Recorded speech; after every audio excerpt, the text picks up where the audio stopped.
àwọn bọ̀dá Ṣẹ́gun Ògúngbè gan wọn ò lè ṣerú ẹ̀ pọ́n fẹ́ dẹnu kọ Lizzy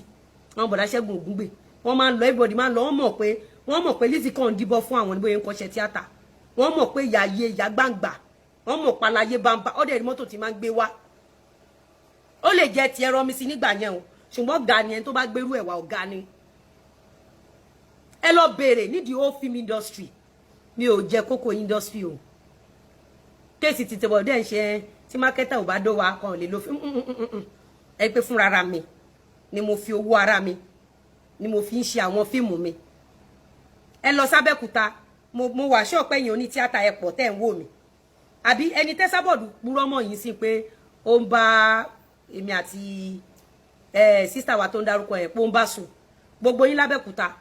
ṣẹ́ni yẹn lè sọ̀rọ̀ ẹnu ẹ kó lè sọ̀rọ̀ ẹnu ẹ o ọjọ́ tí mo gbọ́ pọ́n fẹ́ra àwọn kan mo gbà á because torí kò ń sọ̀rọ̀ bọ̀bọ́ yìí ò ń sọ̀rọ̀ rárá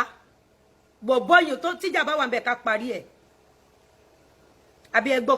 kí n throw shade sí rí ẹ̀rí kí n burí àbí ẹ̀rí kí n lọ fún rí odò tó tójú mi kún ni mi ò lè sọ pé pàtó ń báyàn kan báyìí sùn lábẹ́kúta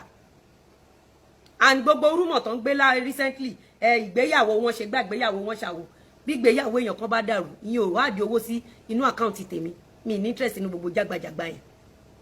tí ìgbéyàwó anybody bá dàrú wọn ò ní fi owó tọ́pù owó àkáǹtì wa ní báǹkì ẹni tó bá fẹ́ ṣaburú kó lọ máa ṣaburú ẹ̀ ọ̀dọ̀ títí wá ń bí àní ṣaburú inú kan la máa lò béèyàn kan bá ṣègbéyàwó ìgbéyàwó anybody ò ní tọwọ́ wa túká béèyàn kan bímọ ọmọ èèyàn kan kò ní tọwọ́ wa sọ́fà ń bí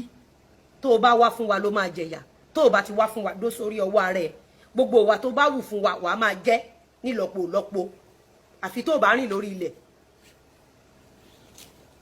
ẹ̀yin èèyàn wa ẹ̀ mà ti gbọ́ àwọn ọ̀rọ̀ yìí tí Lizzy Anjorin tí ó sọ nínú fídíò tí ẹ ṣe wò tán yìí ẹ ti gbọ́ nǹkan tí ó sọ nípa òṣèrékùnrin Ṣẹ́gun Ògúngbè àti Kọ́láwọlé Ajéyẹmí èyí tí gbogbo wa mọ̀ sí ọkọ Tóyìn Abraham ìyá eré